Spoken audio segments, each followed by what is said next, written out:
everybody to another episode of Let's Talk ASPM. Let's Talk Application Security Posture Management. This is your host, 𝗪𝗵𝗁𝗏. I'm thrilled to have Mayank Joshi, who he's a security leader for product security for cloud business with NetApp. Mayank, welcome. Hey Raj, thank you for having me. Really a pleasure. And excited to talk about security today. Awesome, awesome. Yeah. So, Mayank, I met you for not too long ago. Actually, it feels like I've known you for a very, very long time because our interactions have been so impactful. I met you like what September, October, sometime last year, Yeah, and around that time. those first few interactions that I had with you is just very, very that impressed me a lot about the thought that you're put into building a world class, what I consider a world class application security and product security program at NetApp. So I'm really eager to dive into how you basically came to the practices that you have come to at application security here at NetApp. So before we jump into this, I'll give a quick background for the audience here. So we have Mayank Joshi. He comes from like he was at EY, he's at NetApp, and he has set up security programs at both those companies from scratch, and he has experience taking them through very, very immature to a very, very mature state.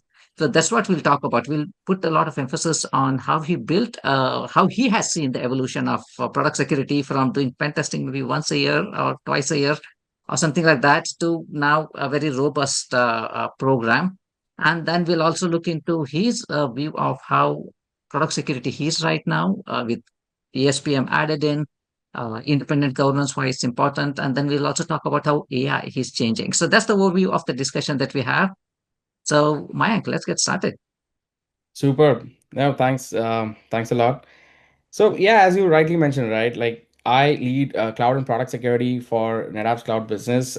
It's a Fortune 500 company, and my background, I've served in security consulting, where I've seen a lot of clients, including most of the tech companies in the Bay Areas. I was fortunate enough to work with them through my consulting gigs, and then around 2016, 17, where cloud was almost mainstream, I decided that hey, I want to get into an internal role building security programs, and that's where I actively started my journey, and that's where now I lead I what I do at NetApp is basically build security teams and programs for developer centric DevOps centric world, and really secure systems on all the hyperscalers that we have, including AWS, GCP, and Azure, right? So overall, my experience, when we started security, I started 15 years ago. Security was mostly an afterthought. Think of it, right? Security was all about the networking guy, the guy who was managing firewalls. Product security as a term never even existed, right? Most of the security was all about doing some security audit at once in a year or before the board meetings that the CEO had. So they wanted some kind of report from someone, or even at 15 years ago, IT SOCs and stuff was just getting mainstream. That was the time when we started, right? So that was what security was, and product security, the term never existed. So it was more about a checklist on software development lifecycle, things Yeah, and steps and processes that you complete in a yeah, in your new product launch. That was what right. product security was. And maybe a pen test once in a year or once in 2 years for that kind of product. And that pen test was also mostly geared towards infrastructure, right? And that was what product security was, because tech was also not that evolved as a big thing at that point, right? But yeah, now the game is totally different. We are living in a great time to be in the security space. Product security is just more than that, much more than that. It's about threat modeling, dependency reviews, dependency risk, security faults, understanding runtime behavior, not just about scanning, right? Just a few years ago, product security, application security was about all these bunch of tools and just scanning and doing something about it. But now it has evolved much more. So yeah, uh, because of the cloud native complexity, supply chain risks, and all these fast deployment life cycles that we have, I think product security has become like the front running thing of security today. If not like, yeah. So that's Yeah, how it has evolved according to me. yeah, very well articulated, Mayank. So you painted a picture of how product security with not even having the name product security to becoming a central part of a business function. And in my mind, it's gone. It's not just a security function anymore. It's actually a business function, a business strategy, because you cannot build a product which is not secure. Yeah. And the consequences of building product that can be hacked easily are huge. I mean, it can have an impact on the company's uh, uh, reputation and customer confidence, and even the pace at which the innovation happens. Because if the security is not up to speed with the development, the speed at which the development is happening, add AI to it, add supply, open source to it, right? Just the complexity is huge. And one thing that the way I look at this, there's no point. Like you're talking about 2 years ago, it was all about scanners. Scanners throw a lot at you. Yeah. You can't possibly fix all of them. And even if you That's had very the true. resources to fix it, it doesn't make sense to fix all of them. So you need to figure out where the risk is, putting the context on that one. So can you talk a little bit about? I know I'm like you have put in an amazing program in terms of putting context around the vulnerabilities that you see and really going after things that matter. Yeah. So, yeah, I can share some personal experiences from the program that we recently put up, right? As you rightly mentioned, security cannot scale as fast as the product features or the development teams, right? And we all know in our industry, the developer to the security person to the developer ratio is very bad. So now in this kind of skewed ratio, um, and more tooling is throwing a lot of noise at you. How do you actually make sense of these things is becoming the number one pain point Yeah, for all the leaders, and it's also a good pain point to have because there are now ways to solve these things, right? For example, I was just reading through one of your surveys, Purple Book community surveys, and I think you shared with me that most of these 84% of the respondents said supply chain vulnerabilities are their top most risk vectors, but also 78% are struggling to manage the volume of vulnerabilities as well as the false positives, right? yeah, Now, all of this is happening because think of this because the threat surface has exploded like anything.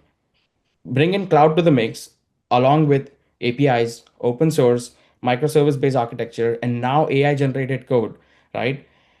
It is becoming impossible for security teams to manage through these kind of environments and these kind of risks, and we will always be playing catch up.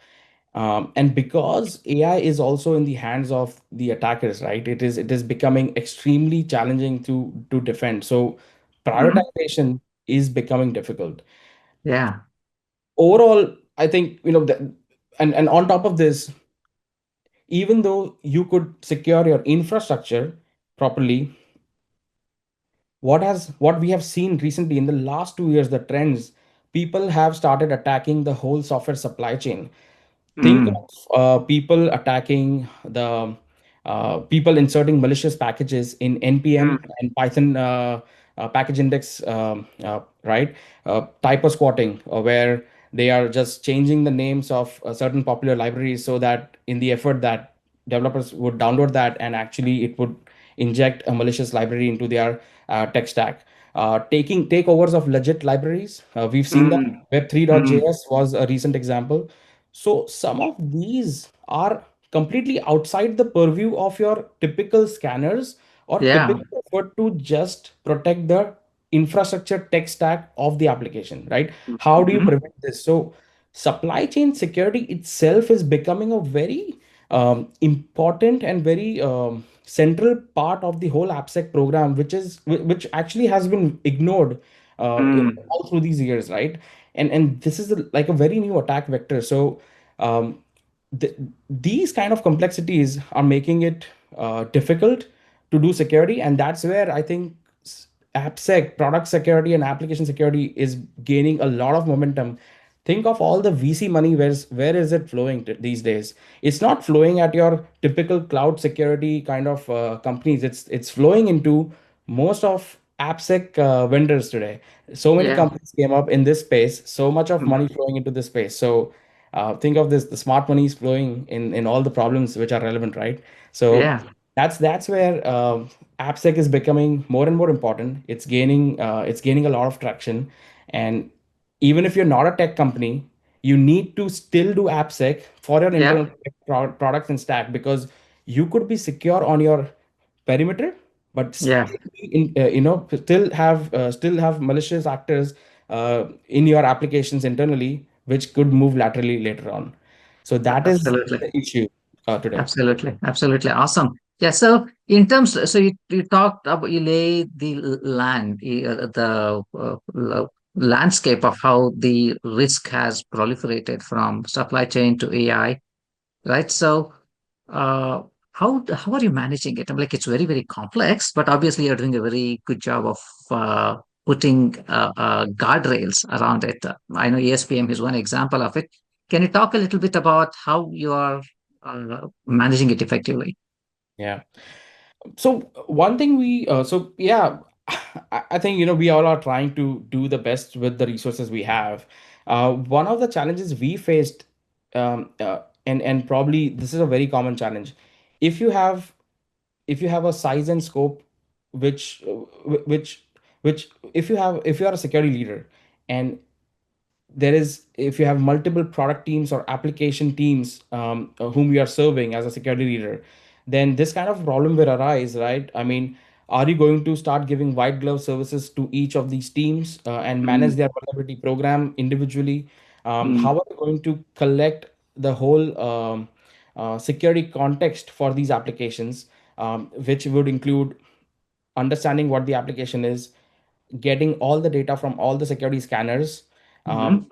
contextualizing it, prioritizing Yeah. it, putting Mhm, some risk scoring or weightage on top of it, and then on top of it, communicating these back to the developers, and dashboarding it, doing SLA management on top of it, and reporting mhm, on it. Like, this is the first tier zero thing that you will have to do as a security leader to even launch a program, right? I mean, if you have, yeah. let's say, 10 product teams or product stakeholders, and you want to build an AppSec program to serve to all of these, how are you going to manage this? The tier zero part is all what I mentioned. So Got it. this tier zero part has nothing to do with security. It is about management of security program. And that is Mhm, where decided we were using traditionally a lot of program managers or security engineers who were also program managing these aspects mhm, of stuff, these aspects of the whole program. And what we realize is these things consume a lot of security teams time and effort. And mm, if you can, and of course we solved it using some Jira ServiceNow systems or Jira ticketing systems, whatnot. But it was all becoming messy. Why? Because the amount of new security tools you need in your stack increases because of the different kinds of tech stacks people use these days, right? So there is no one silver bullet. So there's no one single tool which serves every purpose. So we had a conscious choice. Do we invest our engineering time, our security engineers' time, in building systems which are more internal tools or internal systems to manage this chaos, or do we buy from outside to manage buy something which exists like an ASPM from outside world to manage this, so that we can focus on higher value security outcomes? Because this, for me, is like very tier zero basic requirement to manage a program. And yeah. that's where we were on the lookout for, yeah, like something which is more independent of a security scanner company. Because yeah, Mhm, most security companies will tell you, yes, we have a way to do all of these things, but well, I don't use one security tool or one security company. yeah. Well, right, we use multiples, and most of them also are open source. So Yeah. we want to invest our resources in doing these internal things, Yeah. and that's where we invested in a good ASPM platform. We invested in ArmorCode at this point, and we have been gaining great results out of this, because now we are able to actually focus on the real security items, on reviewing architecture, making threat models, building guardrails, engineering guardrails, building automations, because we didn't want to build automations to trigger Jira tickets. That's what we didn't want to do. Right, right. Yeah, yeah. So I mean, like you talked up, you covered a lot of important things here. You talked about build versus buy, right? So that's the first decision you have to go through. Are we going to build this? Are we going to buy? You said, you know what? I'm like, I want to get this and focus more on the value that comes on top of that, right? So that's one decision point. And the other one that you talked about is there are a lot of security scanners that you have, some of them open source, some of them commercial. Each one of them, or at least some of them, claimed some kind of a ASPM functionality. But you said it was very important for you that you had one independent governance layer where all these scanners would fit in without being biased or tied to a particular scanner. You wanted to have that ability to mix and match, especially Yeah. with multiple products that you talked about. NetApp is a very big company, and you do mergers and acquisitions too, right? I mean, like, who knows? They may be bringing in their own Yeah. programs. So for you, this ASPM independent governance layer was important for you. Absolutely, because we don't treat ASPM as a tool. It's like the orchestration platform. It's a platform for the security team to communicate security, with the organization. That's how we treat it. Mm, Like it is yeah, helping us bring order to the chaos yeah, around all these security tools, integrations with different tech stacks. Um, yeah, it is helping me unifying data and giving me a central view of risk. And now, see, and I'm sure you would have heard this, and everyone knows this. Cybersecurity is actually a big data problem than a technical problem beyond a point. And once you have your data right, and if you have it at a single place with all the metadata aligned to what you want it to be, that is yeah, where true security outcomes and security measurements can start. Without data, right. it's just scaremongering product teams. That's how Uh, what we believe in over here. yeah, yeah, yeah. Great way to summarize it. Actually, I had not heard of that. So it's a very great way to put it. That's what it is because you talked about laid out the problems that you're having from supply chain, from open source and multiple products, multiple scanners. The data that they throw at you is just huge. You can get very, very overwhelmed. And on top of that, if you add speed to it, right? What used to get released like maybe twice a year, maybe once a quarter, now needs to get released every week, maybe every month, every week, or maybe on dates, right? That's the speed at which organizations want to go. And add to that the complexity of AI. If AI starts generating code, so the data, as you said, I think it makes sense that it is really a data problem. And then you wanted to have a platform which would allow you to communicate that risk that you see to rest of the organization, especially to the product development, right? In a setting that they are comfortable with, Jira integration that you mentioned. They just have to look at the risk from where they are and then look at, okay, out of these 10,000 vulnerabilities that are there, with the business context you have, maybe these are the 10 that you really need to care about because it's been exploited, it's on an application that matters and things like that. So go ahead, you wanted to add something? Exactly. So, that's where, once you get all the data together, these platforms also help you tag what is the most important, right? Think of this in an application stack. I would have code scanning, I would have secrets being scanned, I would have open source packages being scanned, and then I would have internal infrastructure being scanned, and then I would have web infrastructure or internet facing infrastructure being scanned, right? If I just combine all of this and just build a dashboard and show it to a product team, they're gonna just hate us forever. And Yeah, this kind of platforms where I can put this context, prioritize these things, reduce the severity of things which don't matter right now.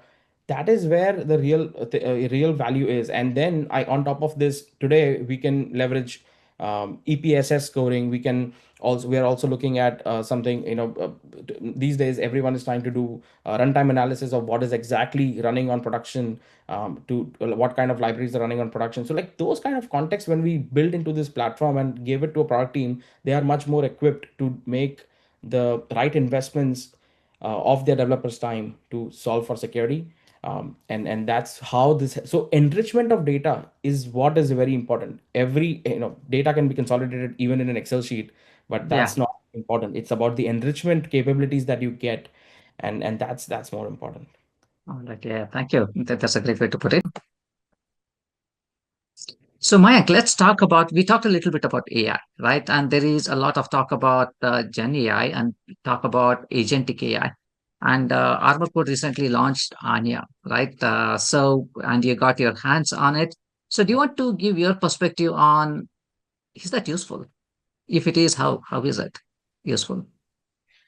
Yeah, I did get my hands on it, and my team is we explored it completely. And Absolutely, it is very useful, right? It's we call this internally the chat GPT of the platform, right? Because think of this today through your platform, we were sending out some reports or dashboards, but there are always people who want to ask something custom, Yeah, and then for them we were trying to make custom reports or scheduled reports and dashboards. But going forward, we can give them the ability to query the data, their own data, in a yeah, scoped manner, and actually give them what they want. If I just want to know what are my top 10 exploitable vulnerabilities which are on my internet facing assets, yeah, bang, that's what I have across my org. And yeah. I really find it cool, and definitely that was something we expected you'd go and do, and you guys have done that. So yeah, it's pretty interesting. Awesome, awesome. Yeah, great to hear that. See, I think this is very, very new, and we are talking about what? Like now we are in May of 2025. Very, very new. We just released it in RSA like a week ago, and but you got early access to that, and you are actually talking to Anya. Like she's answering questions for you. Like, tell me the top 10 vulnerabilities on this particular product, because now it makes it so much easier. Let's say if you have a product owner, right? He doesn't have to get familiar with the ArmorCode platform now. All he needs to do is go to Anya and ask on this particular platform, tell me what are the latest or the top 10 vulnerabilities that my team needs to fix? Tell me the trend. Is it going down, going up? Very easy, right? It makes it your team is asked constantly to, can you give me this report? I have this meeting coming up, that meeting. Right? Now you have enabled the team to do a lot of that so that you can move on to doing more harder, higher order activities within the security program, right? Absolutely. So that's very exciting. And I'll have one last question for you. So talking about Gen AI, and developers, from what I hear, are adopting it at a rapid pace, whether it's Copilot, right? So as a security team, it's always challenging to keep sometimes in lockstep with developers' adoption of AI, because that's a big problem for many companies. So how are you dealing with that problem? Look, AI is changing the game everywhere, and AI is here to stay. So we need to first accept that, right? I think from a enabling developers, what we have done is we've enabled right now very secure guardrail use of Copilot for our developers to so that we can help them ship like write code faster and ship that faster. But we Mhm. are also aware of the risks that come with this because we need to uh, because we need to educate them on prompt hygiene and also safe coding practices. And the risks that could come with this is, AI could also generate insecure code, AI could Yeah, hallucinate. yeah, And also we have to be careful where that's where the guardrails come in, that no intellectual property is breached because of these kind of use. But there are good controls around this now, so that's what we have done. But personally also as a security team, we are exploring use cases to where we could leverage AI to do better threat modeling, for example. And that is one of the top use cases that comes to our mind. Look at what is a security test case coverage for the code written. So yeah, there are some of those things that we are also trying to figure through by ourselves. And of course, AI is also helping. Many of the tools we use now have an AI option, just like ArmorCode. Many security scanners are bringing their AI capabilities where they are helping triage the vulnerability faster, or give a better remediation, give better fixes through a pull request. So those kind of things are also helping a lot. So I think overall AI is here to stay, and we need to figure out safe ways of using it and enabling our teams rather than being the naysayers and blocking them. all right, awesome. Mayank, I know this is a conversation that I can have with you for another 1 hour. We definitely will do it another time. So we covered a lot today. So starting from the time when you said product security didn't even exist by name, going from pen testing once a year or maybe twice a year to having a robust program, going from focusing on scanners to getting overwhelmed by the amount of data that you had. You correctly identified that security is a data problem, and identifying a platform that actually enriches, like ASPM, ArmorCode ASPM that you're using, and then putting AI on top of it. You were one of the early adopters of AI before it came out. So it's just an amazing journey that you have been through. And I look forward to continuing the conversation because AI is developing really, really fast. I'm sure you have things in just 6 months, you'll have many more exciting updates. So look forward to this conversation again. Thank you so much for joining. Super. Thanks a lot, Raj. Glad to be here.